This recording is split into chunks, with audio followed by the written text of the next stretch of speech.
Hello, welcome to another episode of the Bubbs on Sports podcast. Today is Sunday, January 7th. It is the new year, and it is the final football Sunday of the 2023 regular season. As always, I'm joined by DiMari. DiMari, how's it going, man?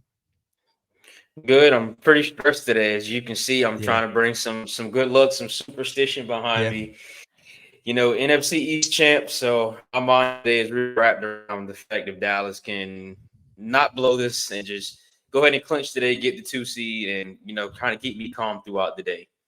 yeah, yeah, definitely. All Dallas has to do is just take care of business against Washington, and they will be in. If not, they'll need some help from the Giants, but you expect probably they should be able to beat down on Washington, especially with the reports, coming out of there that they are that Washington is probably going to move on from Ron Rivera at the end of the season. So we've got a lot to get into today on the podcast. The last night we had two games on, or yesterday afternoon, and then last night you had Pittsburgh and Baltimore, and then you had Houston and Indy, and then today you've got a handful of games coming up where you've got obviously the Packers game, which we'll get to. We'll get to the Buffalo, Miami. We'll get to the Cowboys game over Washington, what needs to happen, and the rest of the NFC, because the entire NFC is just crazy. There needs a lot of help for a couple of different teams. Couple different teams have easy paths like Tampa. All they have to do is win. Green Bay, if they win, they're in.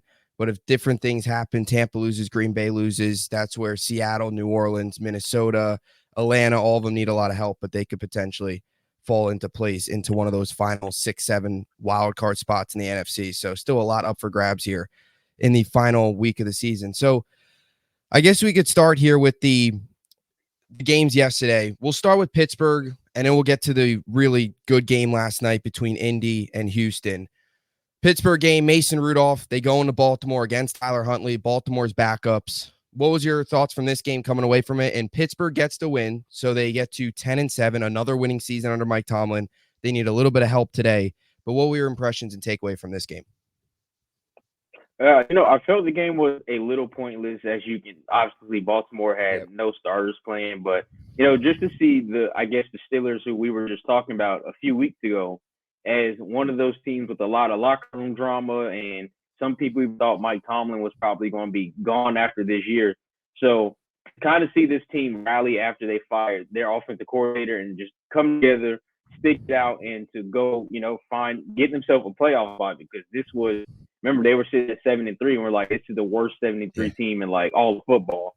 So yeah, to really see them guys just come together, kind of put the close aside, and just go out and win games, especially to go. And I know like none of Baltimore starters played, but to go into Baltimore with all the factors, with the weather, and just win that game. It's not easy to win on the road, and it's less easy to win on the road against the division, bad weather, with the playoff spot hanging in the balance. So I salute Pittsburgh for coming to play yesterday, and I don't. It's tough to say if they're going to beat anybody first round, but anything can happen as long as those guys are playing together.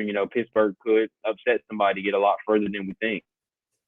Yeah, it'll definitely be interesting to see, obviously, what takes place today, and if Pittsburgh does end up, getting in and making some noise in the playoffs. But you got to give, like you mentioned, Mike Tomlin and Mason Rudolph a ton of credit. This was a team that lost 3 straight. They lost 2 games at home to Arizona and then New England, and then they obviously went on the road and got smoked by the Colts 30-13, and it seemed like their season was pretty much over. You had questions. Some people were questioning Mike Tomlin, what is his future, and for them to beat the Bengals, who going into that game, Jake Browning was hot, and then go on the road and beat Seattle, and then go on the road, tough weather, bad weather environment in Baltimore against a Baltimore team that under Tyler Huntley could still be solid and could still, move the ball and do some good things.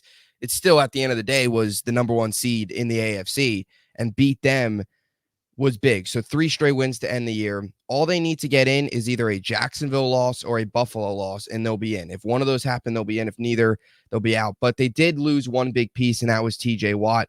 Fortunately, it's not a torn ACL. It is an MCL sprain. How do you feel this is going to impact them if they get in? And do you see any world he could be back next week? I mean, MCL sprain is a lot of a week-to-week type thing. So if anything, it's probably maybe the divisional round championship if they get that far. But is it something where they kind of pump him up on pain meds and put him out there because he's that impactful of a player?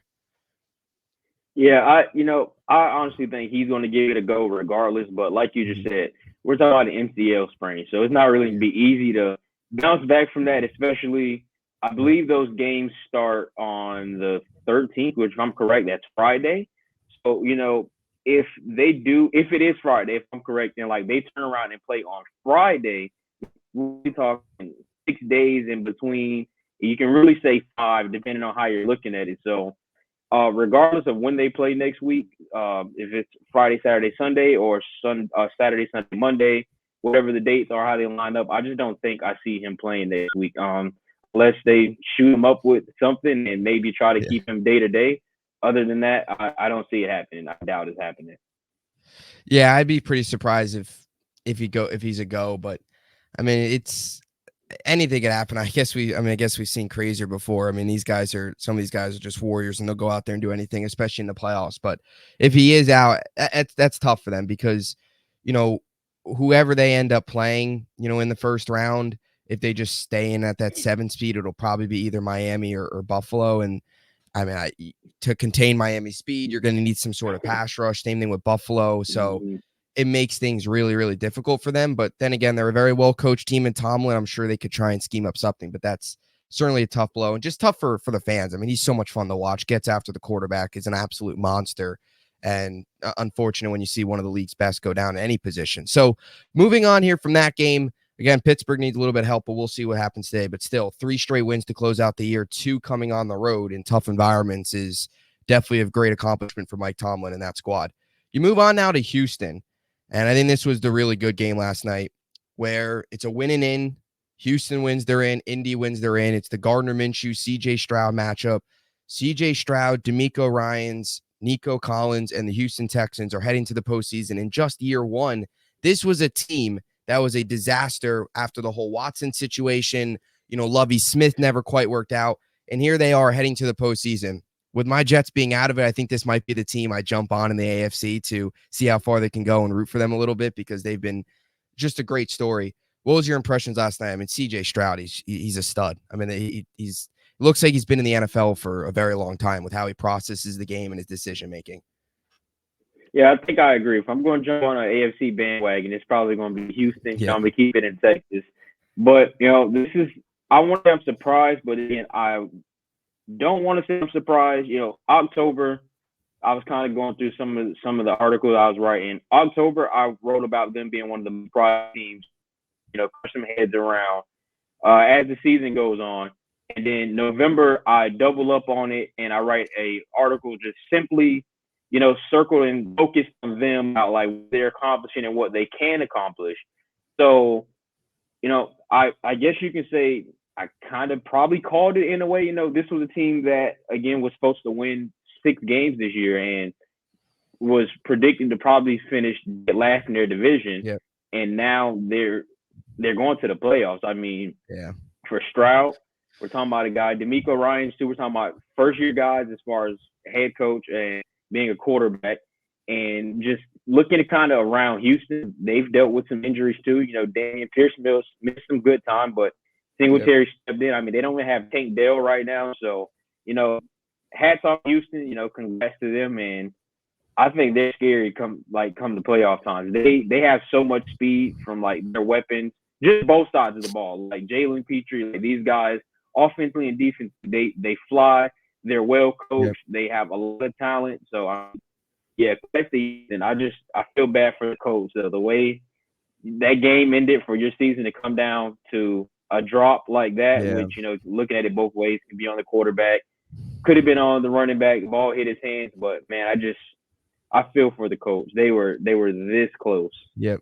Yeah, and to your point about the Colts, I totally agree. Like you feel for them, you feel for the running back. He took full accountability in the press conference. You give him a lot of credit. But I'll say this about the Colts. Despite them losing, for them to lose their quarterback in Anthony Richardson, who the first couple games was, kind of on and off the field with injuries a little bit, but he was throwing his body around. He was showing athleticism, showed a lot of really good things. Like Richardson, you saw some highlights. Maybe this guy is the big thing this year. And sure enough, it turned out to be Stroud, and with him going down was unfortunate. But for them to lose their rookie that the fan base was really rallying around, and then to put Gardner Minshew in there and still win 9 games for a first-year coach to win 9 games with a backup quarterback is an incredible accomplishment. And I'll admit I was wrong. I thought the Colts this year were going to be a disaster. I didn't love the Shane Steichen hire. I just didn't, rookie quarterback. I thought there was going to be a lot of growing pains. I did not think they'd get anywhere close to 9 wins, nor did I think the Texans would get to 10 wins. But you got to give them a lot of credit. 9 wins, first-year coach, backup quarterback, to still get to that point. And unfortunately, they'd fall just 4 points short of a playoff bid. But for Houston, DeMeco Ryans, CJ Stroud made a little bit more history yesterday. So there's been 5 coaches and there's been 5 rookie head coaches and rookie quarterbacks to make the playoffs since 1970. So John Harbaugh and Joe Flacco, Mike Smith and Matt Ryan, Rex Ryan and Mark Sanchez, Chuck Pagano and Andrew Luck, and now DeMeco Ryans and CJ Stroud in 2023. So pretty good accomplishment there. How far do you think this team can go? Do you see them maybe upsetting potentially a Miami or Buffalo? Oh, that's hard because again, you watch them play like last night where it seems like everything is kind of going well, but they came out to play. So I guess how I want to answer this question is it's going to depend on how they come out. If they come out flat and they can't get any defensive stops or the offense is struggling, they're absolutely going to get blown out in that first round. Not just because they're a bad team, but they're a young team. And we're talking about 2 teams with a lot more experience that they're playing. And teams now are kind of going into the postseason. They're going to, I'm talking about stopping Houston's offense now. They're going to kind of focus the defensive plan on let's limit the big plays down the field to Nico Collins. And that seems to be Houston's majority of their offense right now. They do run the ball very well with 2 very good running backs. But going in, the focus is going to be, let's stop anything, the deep balls, everything that Houston excels in. So I just want to see how Houston will rally in these games where maybe they're not throwing the ball that well, or maybe Nico Collins is boxed up and, he can't get open. Is Dalton Schultz going to step up? Is Noah Brown's going to step up? Who's going to be that next guy?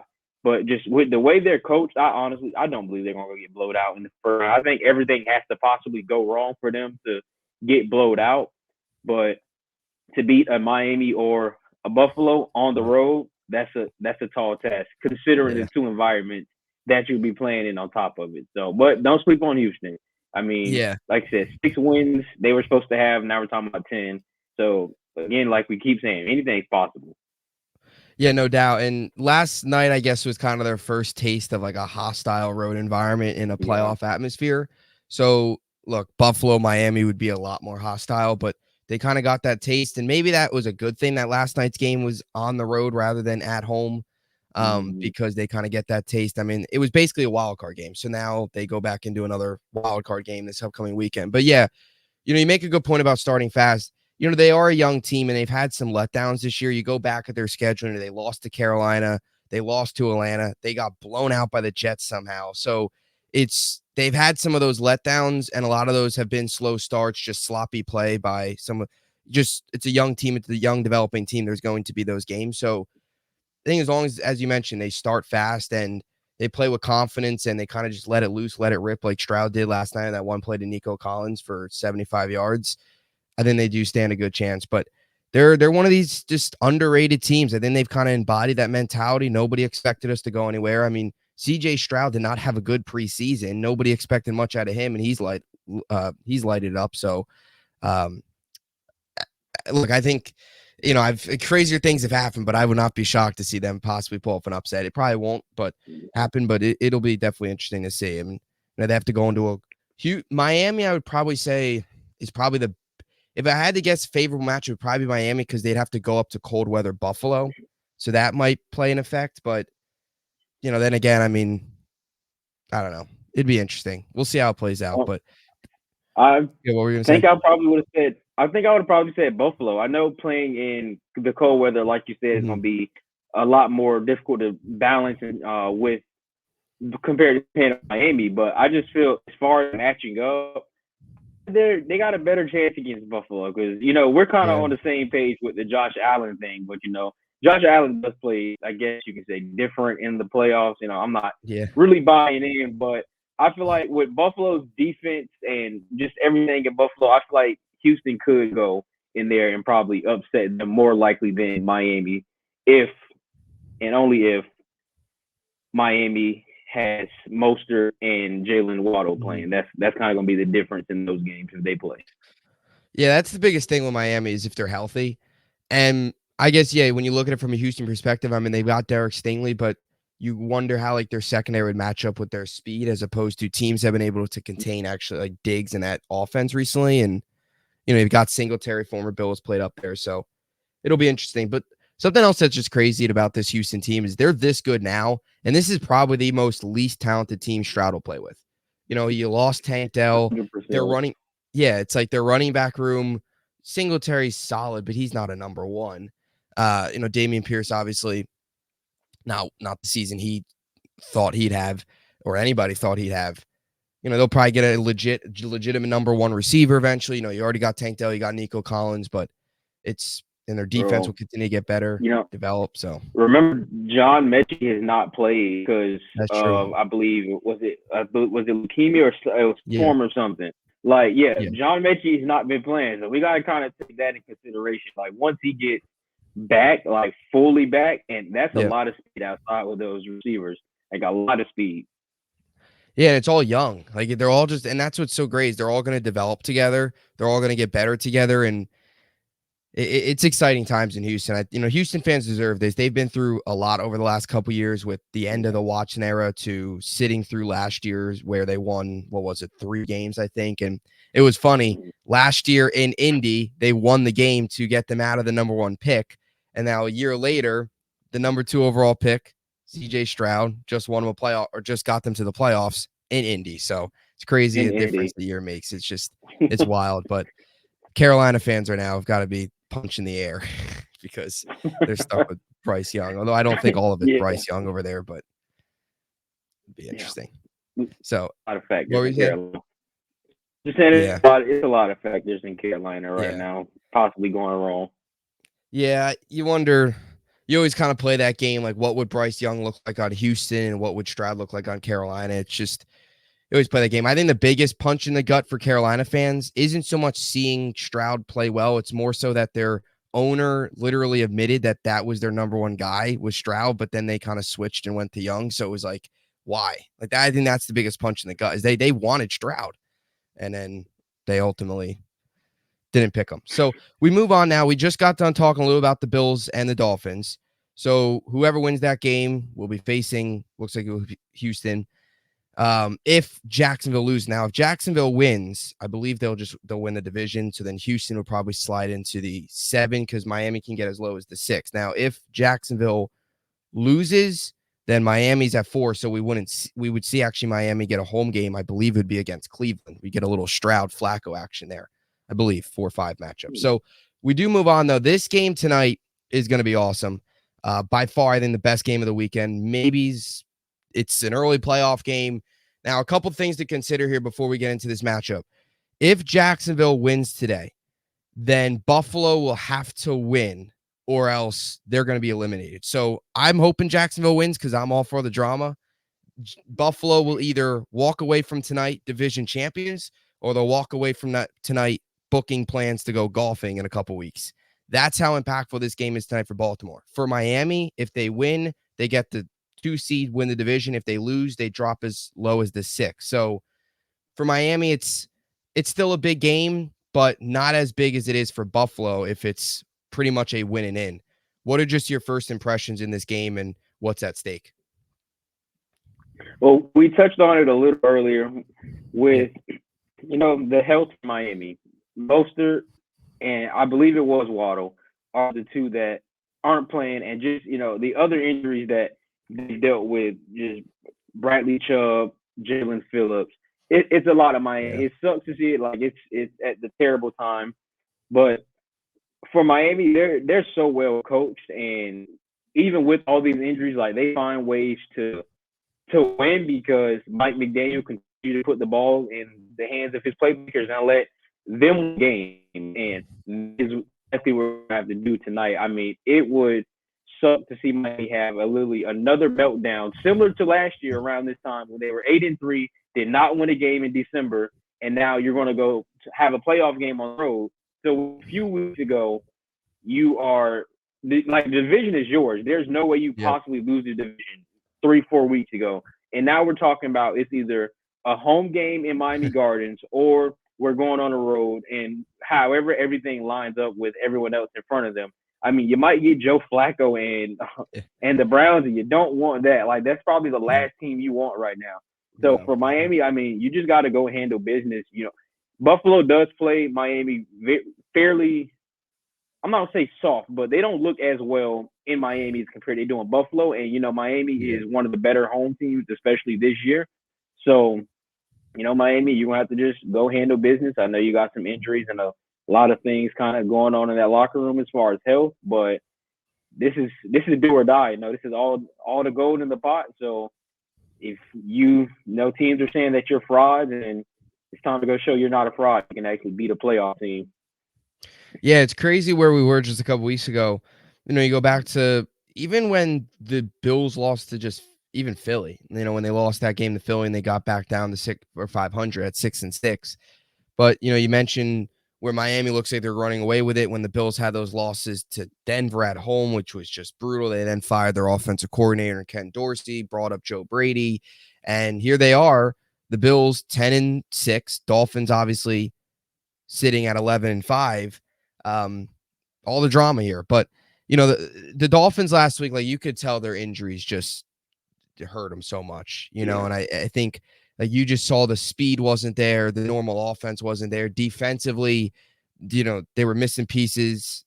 Just it wasn't the same. And when you miss your two top edge rushers, Bradley Chubb and Jalen Phillips, both going down with major injuries, it's a tough blow for any team to overcome when your two guys that good, that high caliber go down. So, and you're missing Waller, obviously missing Mostert.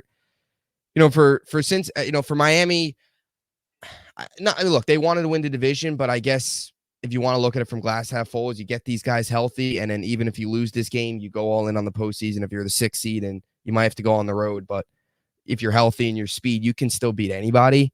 I don't know. It's just Buffalo's a hot team. They're a hot team right now, and Miami. I want this game to be really close. This is a big game. I just have a weird feeling it's going to be a blowout. Like coming off a loss last week in Miami, I think it's going to be a blowout because I just don't see where they're going to.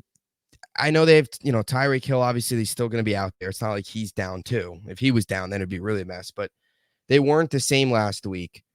And Buffalo's hot. So do you think it's going to be like a close game? What do you see? I think it's going to be a blowout in my eyes, but I guess we'll see.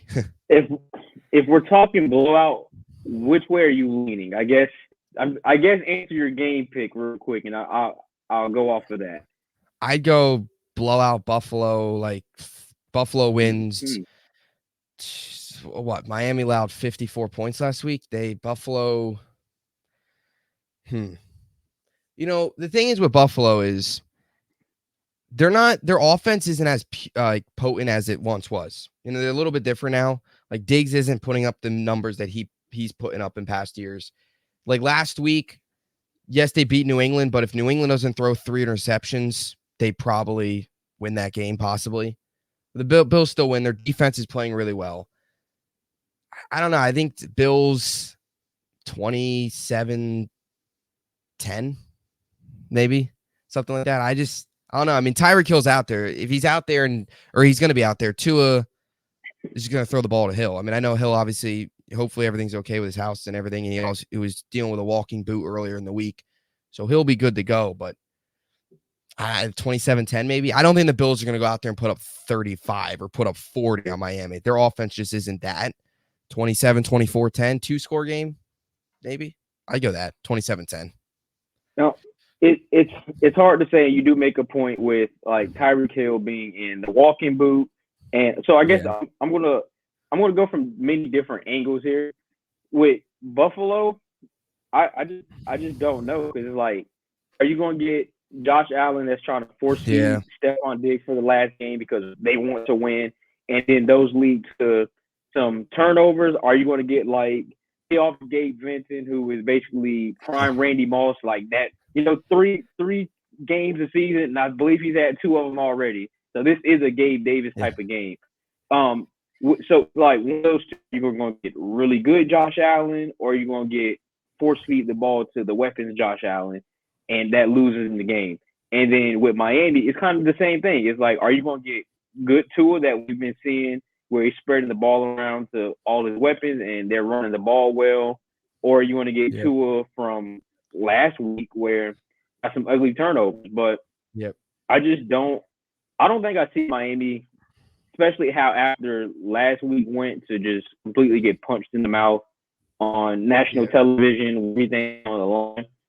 So just having that game at home today, I don't see them getting blowed out, but I feel like it is kind of a tall task for them to pull this game out and win, even though I feel like they will, but they're not going to win by that much. If I had to take a guess, like a score prediction maybe, I would probably say 31-27 Miami. They can still put up some points today. It'll be interesting. I see where you're coming from too with, they're a well-coached team. This is a big test for Mike McDaniel to have these guys ready and have these guys prepared. And after losing a game like that, the expectation is you come out hot. And I think that's the biggest thing. And I know, you talked about how they're going to bounce back. If the Miami Dolphins, they come out of this gate hot, like they get the ball first, they go down and score, I think at that point, then you got to really feel good if you're a Dolphins fan, or really feel good if you pick the Dolphins. I think they've got to come out hot in this game, because you coming off of a terrible loss, you've got to be so frustrated. All that anger's got to lead to a hot start, 7-10 points put up in the first quarter and a half before Buffalo can even breathe, So if they can do that, I think they lead to the victory. We'll get to a victory, but if Buffalo comes out hot, or even if they just kind of slow the game down a little bit, like Miami's going to need just a fast start, quick, get the ball to Tyreek Hill, march down the field, score on your first drive, put the pressure on Buffalo early, especially if Buffalo knows it's going to be a win and in type situation. Because then, as you mentioned, that's where Josh Allen could potentially get into that force feed mode, get it to Diggs, get it to my playmakers. And that's where some of his mistakes come into play. And I think that's a lot what he was doing during their losing streak, or when they lost 3 or 4 in those Denver games, where he was just forcing the ball. He wasn't making good decisions. He was playing reckless, trying to do way too much. If Miami can get him into that situation, that would definitely be a path to victory. But I'm hoping for a very close game. I'm hoping for a nail biter, like a come down to a field goal type game, where obviously the division's on the line and a lot of drama in this one. So now we move on here to some other matchups. We'll now kind of shift over to the NFC, because that's a lot of what's going on in the AFC. A lot of it's figured out. Some things can still change here, but that game will have a lot to do with what takes place in the rest of the AFC. Move on now to the NFC. The NFC is very fluid. A lot can happen. We'll start with the simple, and that's the Dallas Cowboys. They win, they're in. If they win, they're the NFC East champions. They've already clinched. But if they win, they're the champions of the NFC East. If they lose, they'll need the Eagles to lose. But all they got to do is win. Control your own business. If they win, they're in. What are you feeling optimistic today? What are we thinking? Get the job done against the Commanders? I don't know. This game has me a little stressed out, just because this is, I guess you can say, the first time this year where I'm kind of just like, what Dallas team are we going to get? I remember a few years ago, similar situation again. Well, somewhat similar. I think the Eagles already had the division clinched, but where they go into Washington, and that might have been last year. They went into Washington and Sam Howell just completely embarrassed them. And I'm kind of nervous, and I'm glad that they do have the Eagles game at 4 at the same time as the Dallas game, which I'm good. I'm glad, but I'm kind of not, because they might be doing a lot of scoreboard watching through the course of the game. But it's like, just go out and play football. Yeah. And I think Washington has a lot of guys not playing today. But I don't know. Knowing how Dallas is the last few years when it comes down to things like, they won in Philly, I believe, in 19. Last game of the season, when they get the division, they lose.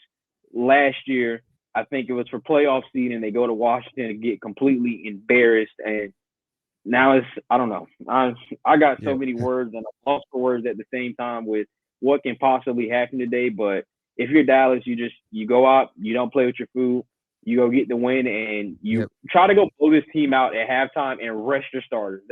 the best thing I can suggest, I mean, you've been beating, inferior teams by 40 points this year, but we also suck on the road. So I don't know what we're going to get out of Dallas today. I really don't. Yeah, I think they're going to win. I think they'll take care of business. I think you put it best, don't play with your food. Just go out there, get the job done. Washington, they're probably going to move on from Ron Rivera. We'll see if they kind of go out and fight for him one more time, fight hard for him. But you're the more talented team up and down. I mean, at home, that was the Thanksgiving game. What was it? I think you guys 45, 42, 10, 45, 10 it was? 10. 10? Yeah. 45, so, 10. They've struggled on the road, but I think part of it, the Commanders team, a lot of these teams, week 18, kind of check out a little bit. Like Dallas still playing for something. Commanders are playing for nothing other than, I guess, if you want to say draft position at this point. But, I think you made a great point. Like, just go in there, go into halftime 23-3, rest your starters and don't even have to worry about the Giants taking care of business against Philly, which they haven't done. Don't let somebody else. You control your own destiny. Just take care of business. And I think they will. What's your pick for this one? I'm going to go Cowboys. Cowboys. Oh, man. Closer than expected, maybe. Yeah. You can see the stress just running through my body. Closer than we think.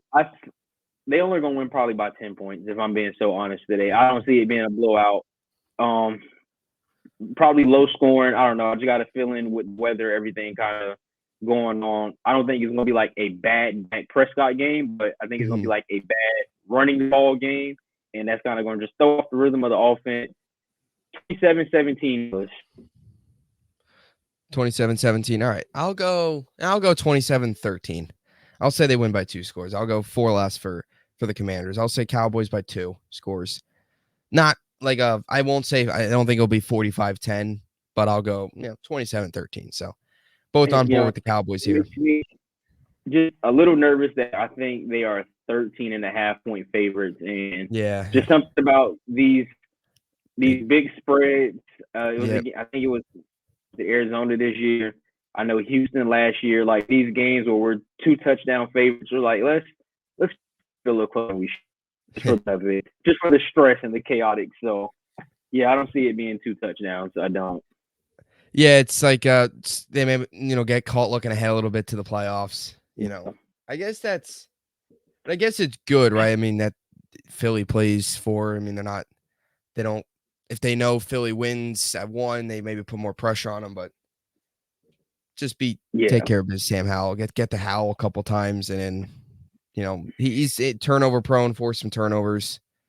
I think they'll take care of business. I think they'll get the job done there, and I mean who knows? I mean Philly might let Tyrod Taylor go off for 300 yards because they can't stop anything right now. So I'm not trying to believe the Giants, but 2 weeks ago when they met up, I mean, we're talking about one Darren Waller overthrow and a 3rd and 20 where Philly converted, which I say like Isaiah Simmons would have picked that ball off. That was pick 6.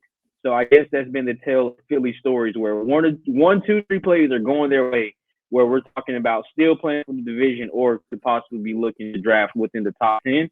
Yep. So I mean, Arizona going to I did. I called it last week. I was talking to some friends and I called it the Arizona. But anything's possible. But just don't rely on the Giants. Just go do what you got to do. Yep. Yeah. No doubt. So moving on to the rest of the NFC here, a lot can happen now. Just some like the simple stuff, I guess, if we want to put it simply. 2 teams, all they got to do is just win and they're in. That's Tampa Bay. If they win, they're in. They win the NFC South. All Green Bay has to do is win, and they're in. I guess we can kind of combine these 2 together. Tampa playing Carolina. Todd Bowles coaching for his job. It's crazy to say that for a team that is, fighting for a playoff spot. You want to think a coach is, but he's on the hot seat because if you lose the last 2 games to the Saints and then the Panthers and fall out of playoff position and go 8-9, that's a brutal look. So as long as they take care of business, they're in. You got Tampa Bay coming away with the win here. I mean, I don't, if they lose to Carolina, that is brutal. And I feel for that. I want Tampa Bay to win because Baker Mayfield, he deserves a shot at the playoffs. He deserves an opportunity to get a home playoff game. He's played great this season, especially down the stretch. This was a team that for a while there seemed like they were out of it. They were 4-7. They rallied around, won 4 big games, including going on the road to Green Bay and then beating Jacksonville at home. They'll get an opportunity here, one more road game, one final game. I think they're going to buy into Mayfield, rally around him. I know he's dealing with the ribs, but I don't know. I don't see them losing to Carolina. What about you? Yeah, no, I don't see it happening. They're going to bounce back. Yeah. I really paid a lot of close attention to that game last week, and just the way the Saints, and I know it didn't look that way at the end of the game with the score, but like watching the game, looking at that stat sheet, I mean, the Saints had Mike Evans and Chris Godwin in just prison last week. Godwin had like that one big 70-yarder, kind of in garbage time. Mike Evans, I think, only had 80 yards on the game. Yep. And both of them struggled. And I just feel like this is one of those games where one of them, probably both of them, are going to go out and try to bounce back from last week, get that bad taste out of their mouth. So give me Tampa today. I don't see them losing to Carolina. No way. Yeah, neither do I. And Carolina, obviously 2-15 on the season. They've been, or 2-14, foreshadowing 2-15 maybe after today. 2-14 on the season, 2-5 at home. They obviously fired their coach. And then last week too, their owner was was fined for throwing beer at a Jacksonville Jaguars fan. So if that doesn't tell you all you need to know about the Carolina Panthers this season, and I don't know what does, along with obviously Houston making the playoffs, which is a giant punch in the gut. But yeah, I'll take Tampa today. I guess, for Tampa fans, for Jets fans, you kind of get flashbacks to 2015, the Kembrell Tompkins game when the Jets lost to the Bills up in Buffalo to miss the playoffs under Todd Bowles' his first year. So potentially, is that going to happen again? I don't think so. I'll go Tampa here as well. I think what's this? I think the spread's 4 points. Tampa cover. Yeah, it's not too crazy, but yeah, Tampa, they're going to win more than 4. Definitely should. Yeah, no doubt. So, and then the other game here in the NFC to decide some things is obviously Green Bay. Now for Green Bay, it's funny that they look like they were reeling. They lost back-to-back games to Tommy DeVito and the Giants, and then the Buccaneers that we just talked about. And then they bounced back. They won against Carolina, and then they beat Minnesota last week. They now are at 8-8. This is an underrated game today. I really do think, because Chicago, they're playing really well. And I want to get your opinion on this actually first, before we get to Green Bay in the playoffs. What do you think Chicago future is? They got the number 1 pick from Carolina, another punch in the gut for Carolina. They don't have a first round pick, but they got the first round pick from Carolina. Do you think they build around Justin Fields? Do you think they take a Caleb Williams, a Drake May, whatever? Then they'll have everybody at their disposal. Number 1, do they take Marvin Harrison, offensive line? What do you think they do? I'll let you go first, actually, and then I'll explain. So actually just did a very deep dive and an article on this a few days ago, actually. Mm-hmm. If I am Chicago, I'm going to stick with Justin Fields. I mean, just looking at the situation and looking at what everything is going on, you don't want to throw Caleb Williams in that, because it's not going to make it any better, I guess, because they don't have the weapons or the offensive line surrounding them. So you stick with Justin Fields. I personally, if they do use the first pick, you obviously use it on Marvin Harrison Jr. without a doubt. If you can, I think you trade that pick and you trade back maybe a 2-3 spots, try to get to 3 to 4, and hope nobody takes him. And you get something. A lot of players have been shipped around, moved around. So, you try to maybe trade that pick back a few spots, and you can still get your receiver, and then you might be able to get something from somebody else, some offensive line help, another weapon, and just building around Fields from there. Because looking at Chicago, I mean, Darnell Mooney's a free agent. I just don't think he's done enough to, get signed back in Chicago. Equinemius St. Brown is their wide receiver 3, has literally done like nothing. That wasn't hurt. I don't say nothing. He's been hurt, so like you have no help really outside of DJ Moore and Cole Kmet. So yeah, keep that first pick, build around Fields, like you just said. They've been playing very well, and just as I was kind of looking at everything with Chicago this year, to believe Fields missed 4 games and he's still the leading rusher by like I think 80 plus yards compared to every running back on the roster. I mean, you don't get rid of a guy like that who has a lot of upside. So hopefully they stick it out with him because I think if they do, they'll be pretty good for the years to come. Yeah, and you in the fan base too last week at their final home game of the year, they were chanting his name, Fields, Fields, Fields, and Eberflus, their head coach, looks like he'll be back. And you got to give him a lot of credit.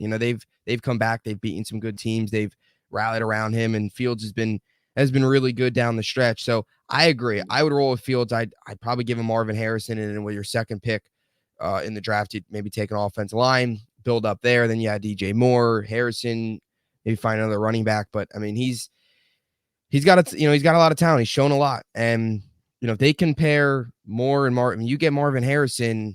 We talked a lot about the Texans. Like you get him and, Texans with Tank Dell and Stroud and all those young guys developing, Mechie, all those guys getting better. You get Harrison a pair of Fields. That potentially could be your next 1-2 punch in Chicago for the next decade. So I think you like that a lot, that upside, as opposed to drafting Caleb Williams. I don't know, the whole, like drafting a quarterback at this point, you're kind of, I don't know. I feel like you're kind of taking a step back a little bit because I feel like if they build around Fields, they have a chance of making the playoffs next year. If they take Caleb Williams, you feel kind of like, I don't know. I mean, I don't think Caleb Williams, I don't think Caleb, they would miss out on probably a receiver. They would need more offensive line help. You build around Fields, he's done enough. So there's a lot worse situations I could think of. I know Fields hasn't quite lived up to the number 11 overall pick that he was, but he's shown a lot of really good things. I think you give him more help, he could take advantage. So I agree with you there. Now to the Broncos perspective, or not the Broncos, rather Packers. A win and in situation here for them. If they lose, some other things need to happen. To put it simply, they take care of business. Now, Green Bay has dominated Chicago for years. Is this finally the day they take down Green Bay at Lambeau, or do the Packers get the job done today and get to the playoffs under Jordan Love? Whew. Oh, man. Chicago has been playing. They've been playing good, and I believe was it Aaron Rodgers some years ago that was at Soldier Field telling the Bears fans that I own you. So I mean, if I'm Chicago, this is my get back today, where it's like let's go play spoiler regardless. We 2 times, so let's just go ruin your season. And I think Chicago's going to do that today. I think Jordan Love, like, this is going to be a lot of pressure on him, to go into Lambeau, this franchise that we're talking. I mean, play in Lambeau, but you're playing in Green Bay with this franchise that has had Rodgers and Brett Favre, these big time guys that always find ways to get the job done. And like, you're the next guy to, try to continue the legacy. But I just don't think today's going to be that day. I feel Chicago, again, let's go play spoiler. They kind of embarrassed us at home earlier this year. So let's return the favor for the holiday spirit. I'm going to take Chicago on this one. I'll tell you what, the Packers are dangerously close. If they lose today, what a terrible way to end the last 2 years for Green Bay fans. Last year, you lose to Detroit at home, and this year, you lose to Chicago at home if that does happen. I will say this about Chicago, one more thing. They're like right around the same path as Detroit was last year. You finish with 8-9, you finish with positive momentum, and your last win is against the Packers on the road to knock them out of the playoffs, just like last year. So things are lining up very closely to what happened last season. I'm going to go with the Bears too. I not really look, I think Green Bay is probably, the Jordan Love, they're probably the better team at home, but I'm going to go with Chicago. I think they'll finally kind of end this streak here of terrible football against the Packers. And I think the Packers are going to have what happened to them last year, where this time it's going to be Love walking off the field disappointed as opposed to Rodgers. So I'll take the Bears here too. I'll take the underdog, get to 8-9 on the season, and go into the off season full of optimism and hope, similar to where the Lions were last year at 8-9. But man, like the NFC North just in general, it's getting exciting. If the Bears get Fields some help and he turns out to be really good, you've got the Lions, who obviously took that massive jump this year. And then you've also got Green Bay, who even if they lose today, you still like what Jordan Love and that team has done year one. And they've got a lot of young pieces. Jaden Reed, they do need some help at receiver, but you got some veteran pieces like Aaron Jones too that still make him some plays. Like, that division's got a bright future. This division's going to be really, really good. Now, the Vikings, they probably would be a playoff team right now with Kirk Cousins, which is, unfortunate with him going down, but it's crazy because this team going into last week, all 4 teams still had a chance. No, the Bears' chances weren't great, but they all had a chance. I mean, obviously Detroit was already clinched, but this division, you kind of felt like once Rodgers left and the Chicago Bears still weren't very good last year, you were thinking, man, this is going to be all Detroit. But all of a sudden, you're starting to see these other teams turn around. Would you agree that this division here has potential to be one of the better ones coming up here over the next 5-6 years? Yeah, you just said it perfectly. I mean, Detroit is where they're right now. They're not going to fall off. Green Bay, they're up on the rise, and Minnesota will be definitely a playoff team, and they're going to be dangerous next year if they do re-sign Kirk Cousins and whoever they bring in free agency or the draft and get T.J. Hockenson back. So Minnesota is, I think, a team a lot of people kind of forgot about, just considering the hot potato they've been playing at quarterback. So I mean, yeah, this might be a division where we're talking about next year and for years to come, where it's like 3-4 teams are kind of starting to get like the AFC North earlier this year, where we're just like, all right, wait, every single team might make the playoffs. So yeah, it's going to be exciting to see. So I'm kind of glad Rodgers has been running the division. So let's kind of change some things up. So yeah, it's going to be good. Yeah, it's definitely exciting times in the NFC North, no doubt. So how do you see the rest of the NFC just playing out, normally where, obviously Tampa wins? Now, if with Green Bay losing, who do you have taking their place? Seattle? Seattle. It's going to be Seattle. Yeah. Don't have Kyler Murray doesn't have another upset up his sleeve. that'd be Kyler Murray back to back. So I think Seattle will probably win. I don't even know. Yeah. Bryce, so what were you saying about Seattle? It just makes me think, if everything plays out how I think and how I hope it does, San Fran will obviously be the one. Dallas at the 2 would have to see Seattle again. I don't know who scares me more out of those two, out of Seattle or Green Bay, because something about Green Bay playing Dallas in the playoffs, just, Dallas up with those two. The 3 seed being the Lions get the Rams, and then Tampa and Philly. So I know it sounds crazy, but it's looking like the NFC is wide open. I mean, it's not pretty far off for Tampa to upset Philly and for Seattle to upset Dallas, the Rams to upset the Lions. Like, none of it is really kind of guaranteed in the NFC. So, I feel like that the way the NFC is kind of shaped up right now, we could see some upsets. Yeah, no doubt. It's crazy to think that like Atlanta could still make the playoffs with craziness that's happening. It's wild to think like Atlanta's in a position where if crazy stuff happens today, they get to the playoffs, or they could be in a position where if they lose, like they might fire Arthur Smith, which could definitely possibly happen. It seems like the owner, Arthur Blank, is kind of torn on whether or not to fire him or keep him. He's a bright, good, innovative offensive mind, but it hasn't quite worked there. And you wonder if he's just not coaching material. But yeah, the NFC is definitely crazy this year. Like out of, I guess, the wild, do you see like out of the wild card teams, what team do you see could make a run? The Rams, 100%. The Rams. They're the most dangerous team, I think, in that wild card spot. Yeah, I would agree too. You've got a coach and a quarterback that's already done it. I would love for a Rams-Lions first-round matchup. That would make for some excellent storylines. But yeah, I agree. I think it's the Rams. Definitely. That could make a run. I mean, they've already obviously won it. So exciting times. One more full day of football. Any other closing thoughts here before we wrap things up? Yeah, let's. I want to hear you take before we last thing kind of shoot this off. You are voting. You have a ballot right now for MVP: Lamar Jackson, Dak Prescott. Who are you taking? Prescott, Dak. Interesting. Right now. Although, to be honest with you, CMC, I feel like should probably be even more in the conversation than what he really is.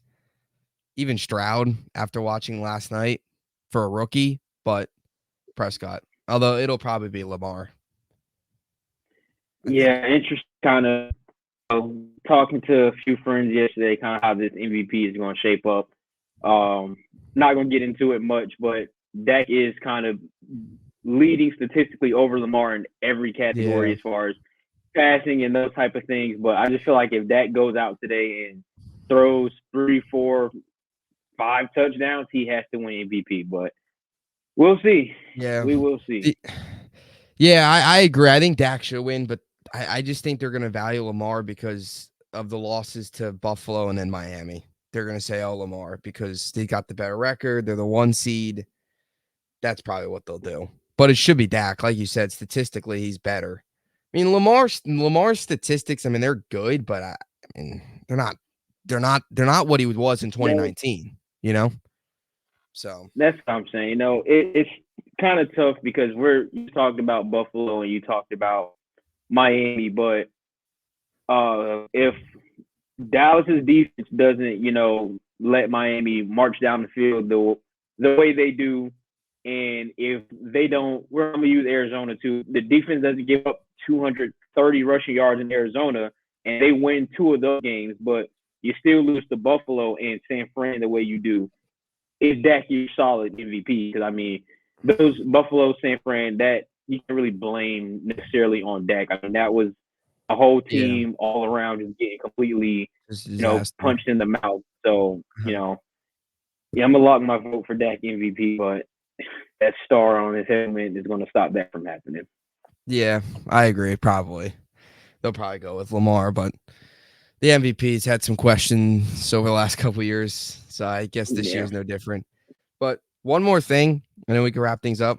So the report came out earlier for me and Rappaport that the Jets are going to probably trade Zach Wilson. So this is another moment for me to give my Zach Wilson to the Broncos propaganda. He's going to the Broncos. Trade him to the Broncos. Get him to Denver, like you said. Yep. Low war, teach him how to ski, buy him a house in the mountains. Yep. Zach Wilson to Denver. Best case scenario, they get their future quarterback. Worst case, he tanks and they get the number 1 overall pick in 2025. To Zach Wilson to Denver. Man. I'm not going to stop that propaganda. We got to keep it going. I'm telling you, it's happening. Man, one more game. Simeon versus Zappy. So that should be a fun one. But anyway, any other? No more Zach Wilson. No. Just saying, no more Zach Wilson for you. You can get that bad taste out your mouth. And yep. Wrap Aaron Rodgers some bubble wrap this offseason. Get ready for next year. Yep. Try and retool, but I think it's not really a retool. I think it's more of a rebuild because they have to pretty much rebuild the entire offense, but it is what it is. So anyway, any other closing thoughts here before we close things out? Don't let me down today, Dallas. That's it. Please. That is all. Yep. It'll be a fun day of football. A lot on the line for the playoffs. And as always, hope you enjoyed it, and we'll see you in the next one. Thanks for watching.